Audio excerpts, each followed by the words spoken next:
সবুজের বাড়ি বিদ্যালয় থেকে 3/8 কিলোমিটার পশ্চিমে অবস্থিত। মিতুর বাড়ি বিদ্যালয় থেকে 5/12 কিলোমিটার পূর্বে অবস্থিত। 1. সবুজের বাড়ি থেকে মিতুর বাড়ি কত কিলোমিটার? 2. বিদ্যালয় থেকে কার বাড়ি নিকটবর্তী? সবুজ ও মিতুর বাড়ি থেকে বিদ্যালয়ের দূরত্বের পার্থক্য কত? সমাধান 1.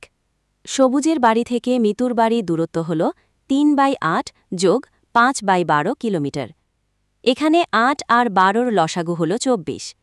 তাই হিসেব করলে হয় 9/24 যোগ 10/24 কিলোমিটার সমান 19/24 কিলোমিটার। তাহলে সবুজের বাড়ি থেকে মিতুর বাড়ির দূরত্ব হল 19/24 কিলোমিটার। সমাধান 2.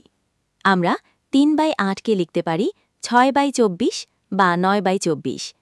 আবার 5/12কে লেখা যায় 10/24। 9/24 এর থেকে 10/24 বড়, তাই বিদ্যালয় থেকে সবুজের বাড়ি মিতুর বাড়ির চেয়ে নিকটবর্তী।